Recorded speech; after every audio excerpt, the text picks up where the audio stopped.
we were going to film a video about feminist novels. And when we were coming up with a list of novels we wanted to talk about, we came up with all these novels that were actually about race that were also slightly feminist. And it got us wondering, what do novels about race say about feminism? So we're going to talk about that instead. Yeah, it's a much better video. We hope you'll agree. I guess there were 3 novels that really triggered this when we were coming up with our feminist list. Yeah. The first novel that we discussed was Passing. Yeah, I think in Passing, that storyline couldn't exist without 2 incredibly empowered women, particularly for the time period. Yeah, the idea of having men passing, straight men passing as white and marrying white women is not... It doesn't work, does it? It needs to be women, and they need to be independent and have their own lives and motivations and, all the things that women actually have, but which is not super common for literature. I mean, even now, to be fair. I don't know if that's inherent to, the discussion of race or just to this specific plot. So I sort of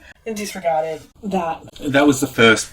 Yeah, I didn't think it was a pattern when we started talking about it, and that was the one that came up, because I really feel like those empowered women are necessary for that plot. And then we started to discuss To Kill a Mockingbird. Yeah. And how can you have a novel about race which centres a young woman character, has a young female protagonist? How can that not be feminist, really? It's the point of view of the white person as they're considering their place in a racialised system, but it's the choice to make Scout a girl. Why wasn't Jm the protagonist in To Kill a Mockingbird? What? Well, because it was written by... Because it was written by Harper Lee, because it was written by a woman. Yeah, and I mean, there's definitely indications that a lot of the characterization is from people from her own life, and that Scout is a bit... Scout is an author insert character. Is a little bit Harper Lee. I don't think these events happen to Harper Lee, but I think that the personalities and characters she's imagined in this situation, there's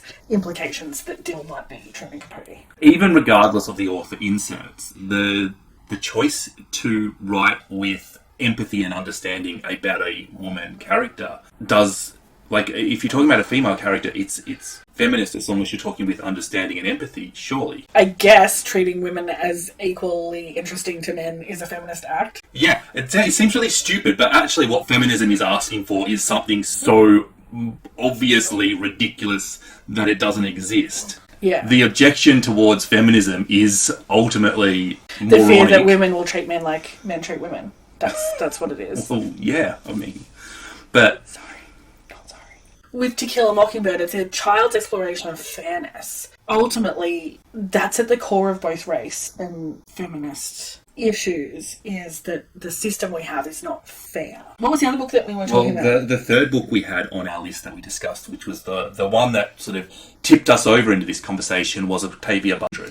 Oh, I think this one is the most interesting one that that got this ball rolling. I don't think Octavia Butler is trying to be feminist or to centre women. I think that race is so much the target of this novel that it's leaking out into feminist discussion is what I found interesting, because it seemed almost accidental. So has Octavia Butler stumbled across feminism by talking about power imbalances? If Dana was a man, what is the difference in that story? Though there was a choice to make Dana a woman. What if Dana was a man? How would that change the story? I mean, if Dana was a man, some of the plot would fall apart because, sorry, spoilers, just skip ahead to the timestamp, whatever, because part of the plot relies on the fact that she looks like her ancestor, and they look so similar. And if her ancestor was if she was a man and therefore her ancestor was a man... So because Octavia Butler has chosen to write something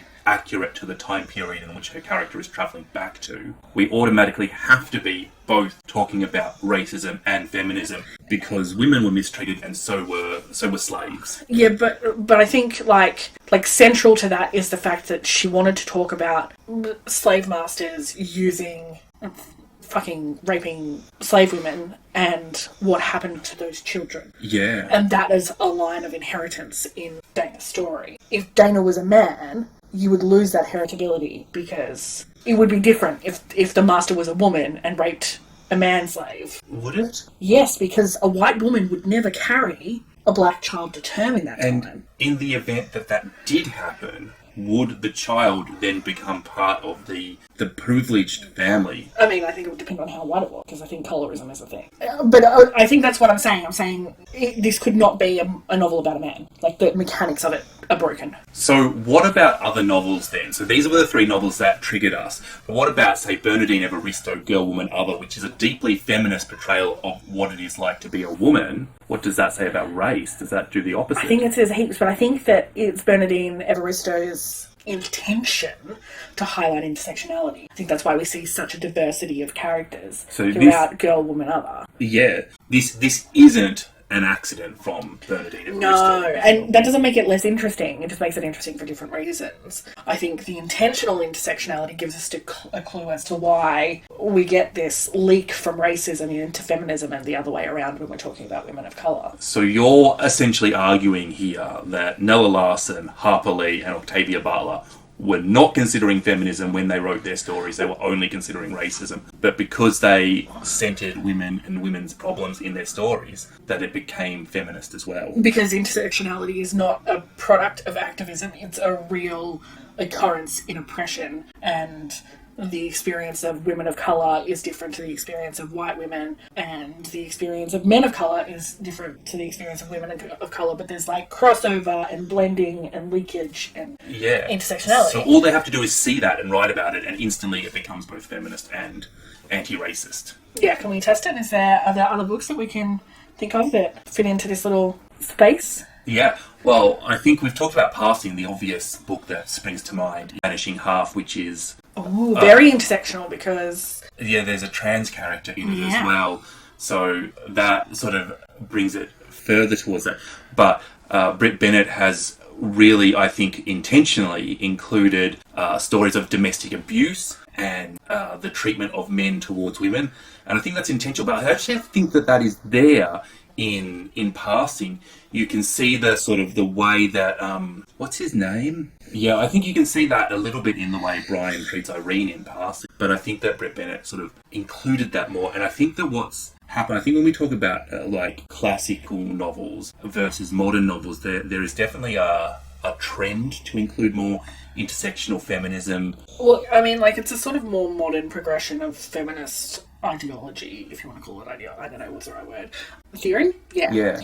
So that's not hugely surprising. And the other book that came to mind, and I think that is really interesting as far as it being an examination of personal experience of oppression, is Assembly. Oh, by Natasha Brown. That's very, like, highlights the intersectionality by the juxtaposition of her with her white friend. I think that Assembly is really good at this, and the reason I think Assembly is so good at this is because I cannot tell if the protagonist is being mistreated or taken advantage of or having microaggressions thrown at her because she is a woman or because she is black or because she is young or because she is not from the upper classes. That's super interesting because I think maybe my reading of it as a woman has a little bit more... I'm like, that would happen to me. That would not happen to me. That might have happened to me 10 years ago. I can assume what would happen. I can assume that things like when she made the coffee, that was because she was a woman. But I don't think that was because she was a woman. Don't you? No, I don't think that would happen to an established white woman in professional circles. Do you think that's happened because she was young? No, I think that happened to her because black women serve people coffee. Wow. See, so, I mean, that just points out to, like, for me, if anything, I would have guessed that is the sexism coming across, and you argued that it's the racism. I would like, if that was a social situation, if we were at a funeral and someone needed help with the coffee and you and I walked in the door, I would be the one who would be expected to help, like in a social situation. But in the kind of workplace environment that she was talking about, that wouldn't happen to me. Yeah, it's different in the workplace environment, is it? Well, yes, it is. So, yeah. I think that Assembly brings in a lot of other issues where, like, we've tried to isolate this as a discussion so far about feminism and race, but Assembly really brings in class into this discussion. And often I think that the system of oppression for both feminism and for racism comes back to class and money. That a rich black person has less. I mean, I think Passing again is a good example of, like, actually some quite, for the time, very privileged people of colour because they were wealthy. Sorry, I just had to trying to wake the dog up to stop him snoring in the video. He's very cute wrapped up there, but if he could just snore less. snore less, yeah.